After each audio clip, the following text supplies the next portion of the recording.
Claro. Continuamos a 8 columnas a través de Telecolor. Con nosotros el doctor Juan Carlos Sosa Azpurua. Le damos la bienvenida.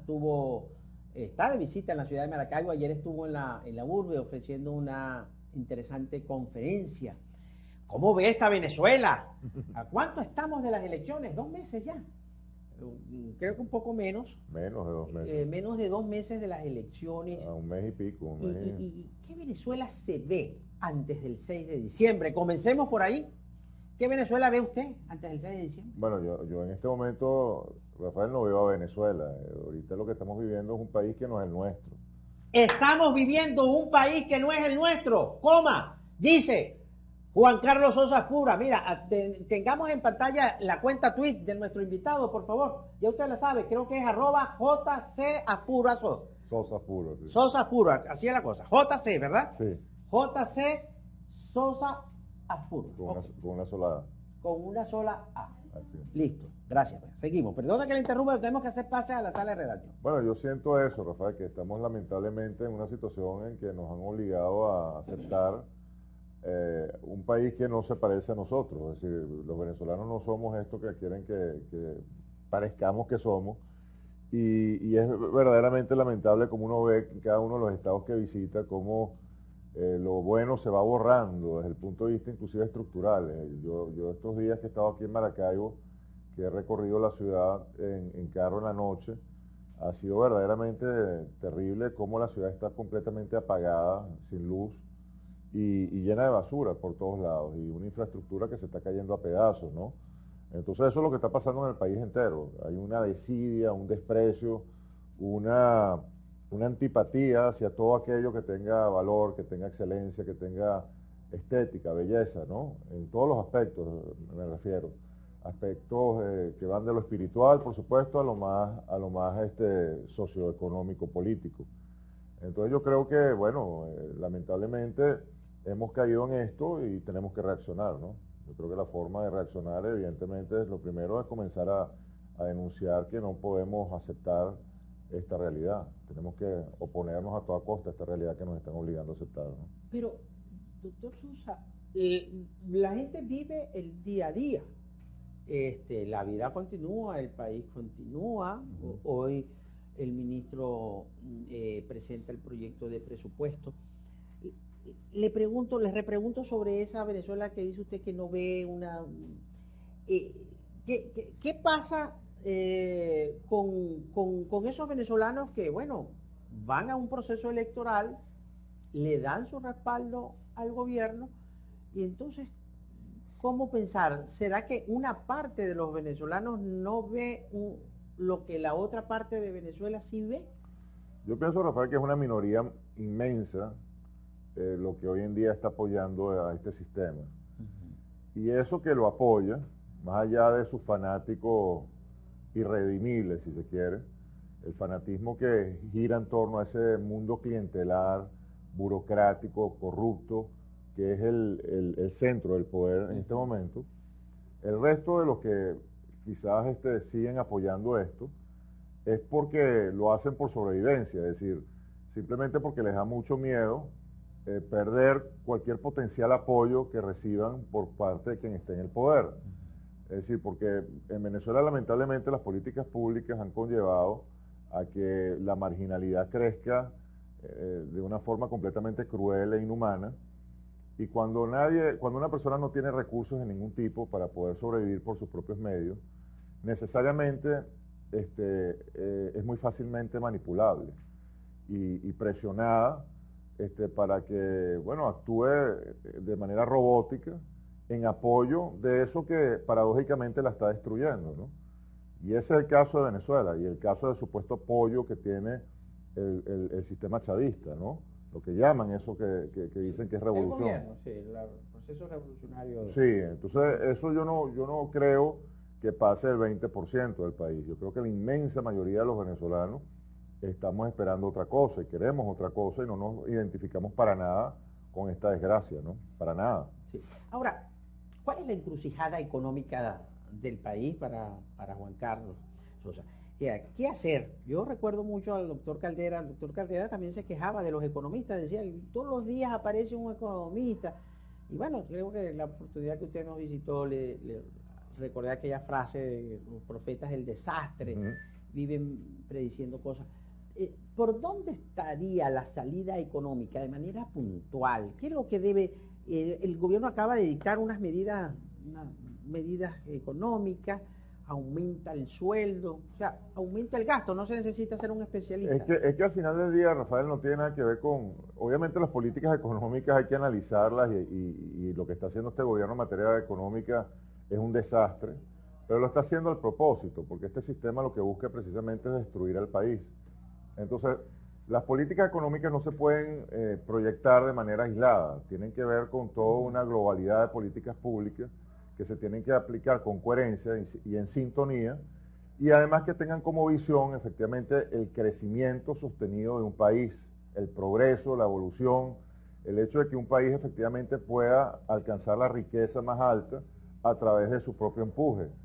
Un sistema como este siempre va a ser antagónico a esa realidad, porque un sistema como ese busca que la gente no tenga recursos, que la gente se esclavice, que la gente sea miserable, para que dependa completamente de las migajas que en un momento determinado pueda lanzarle quien está en el poder.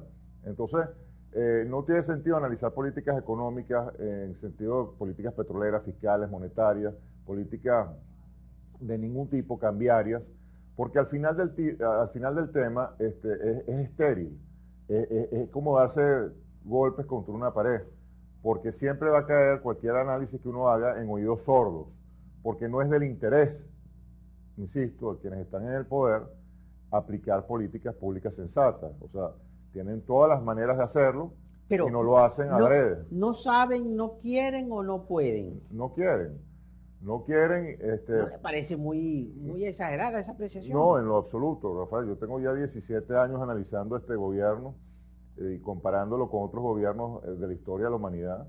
Y efectivamente eso es lo que buscan, eso es lo que hizo Fidel Castro en Cuba, eso es lo que hace Lukashenko en Bielorrusia, eso es lo que hace Kim Jong-un en ¿cómo se llama? En Corea del Norte.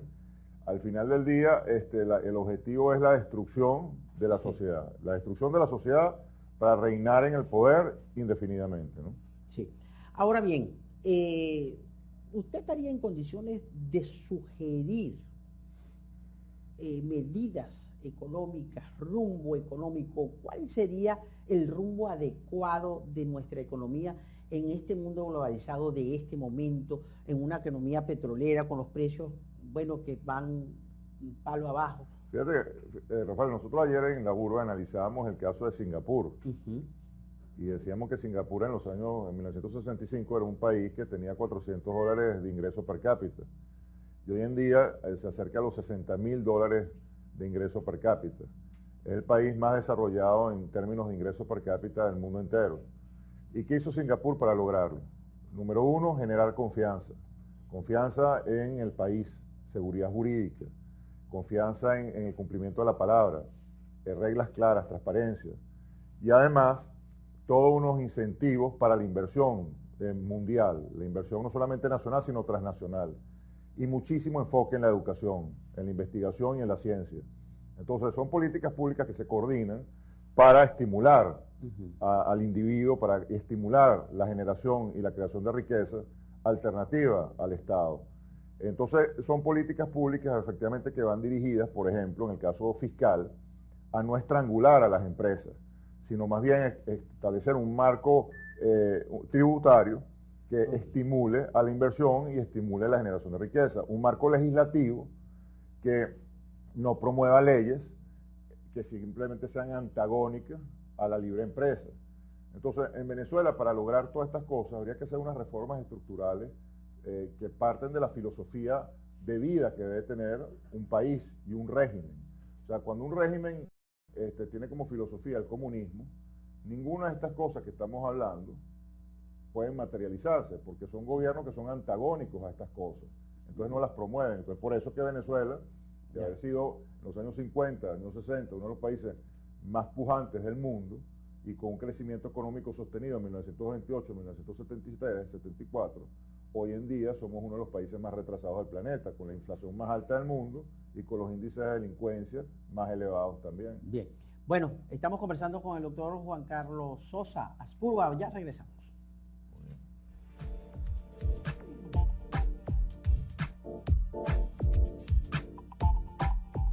Ya regresamos con... Bueno, continuamos a 8 columnas a través de Telecolor. Buenos días. ¿Por qué si decomisan mucha comida, por qué no la venden en las barriadas? Comenta uno de nuestros televidentes. Bueno, vamos a preguntar. Buenos días, soy Orlando Morales. ¿Qué dice? Todos somos ricos de naturaleza. Dile a tu invitado que todos somos ricos de naturaleza. ¿Qué piensa Sosa Aspuruá de las personas que queriendo votar no ven a la MUD y al PSV como una opción? ¿Qué piensa de las terceras vías como alternativas diferentes con gente diferente? Le preguntan, doctor. Bueno, hay muchas preguntas aquí para usted. Ajá. Bueno, el tema electoral... El tema electoral, ¿cuál es su pronóstico? No, yo pienso que lo de siempre es una estafa, Rafael, es una estafa. O sea, un simulacro de elección, es una pantomima, ¿no?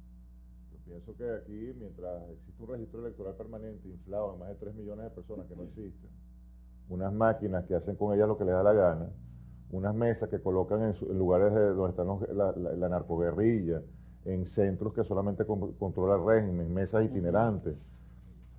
Todo es una farsa, es una mentira. Entonces yo no creo en el tema electoral en Venezuela. Yo pienso que cuando nosotros estamos viviendo una situación como esta y no se confronta la realidad electoral, sino simplemente se hace el teatro como si estuviéramos en democracia, como si tuviéramos unas elecciones, como si la gente estuviera realmente votando, estamos montando un teatro de ficción. Pero muchos líderes de oposición ganan esas elecciones, claro, y gobiernan, ajá, y hacen cosas, no hacen otras, es decir, participan. Digamos que usted no estaría de acuerdo con que la oposición participara electoralmente. Lo que no estoy de acuerdo es que se siga alimentando ese circo, esa mentira, ese teatro. Obviamente que candidatos que supuestamente son de oposición van a ganar siempre espacios, porque esa es parte del juego, esa es la única forma que tiene este régimen de legitimarse. Pero ¿qué puede hacer un alcalde, un gobernador o un diputado en un país donde el 99% de las divisas que le entran las controla el poder central? Donde todo el aparato productivo nacional está destruido y por lo tanto no se pueden cobrar impuestos regionales que permitan que las regiones tengan el dinero que necesitan para subsistir. Entonces, por eso el país se está cayendo a pedazos. O sea, yo quisiera que la gente se preguntara a sí misma qué hace un alcalde, un gobernador y un diputado cuando tiene en el poder central a un régimen que no respeta las leyes y que hace las cosas como le da la gana, burlando la Constitución Nacional y burlando continuamente el deber ser. Entonces, seguir en estos teatros, Rafael, es verdaderamente desesperante. Su pronóstico petrolero, $88, aspira el gobierno que sea el precio del petróleo. ¿Usted está de acuerdo para finalizar? Yo lo que estoy de acuerdo es que se aplique una política petrolera que no dependa de un precio alto, sino de la producción, de la generación de riqueza a través de la actividad insistente en el sector petrolero, gasífero, petroquímico, etc. Nosotros podríamos conquistar mercados espectaculares a nivel mundial y colocar millones y millones de barriles a precios muy baratos que permitan desplazar a la competencia. Si nosotros apostamos a precios altos, lo que hacemos es que nos estamos clavando un cuchillo en nuestro propio corazón, porque entonces los productores más costosos se hacen rentables y como sus crudos son de mejor calidad y están situados en lugares neurálgicos desde el punto de vista industrializado, tienen mercados cautivos mucho mejores que nosotros y nos desplazan de los mercados. Entonces la clave es apostar a un precio moderado, pero con muchísima más producción y conquistar los mercados internacionales, algo que este régimen nunca va a entender. Producción. Este régimen nunca va a entender eso, ¿no?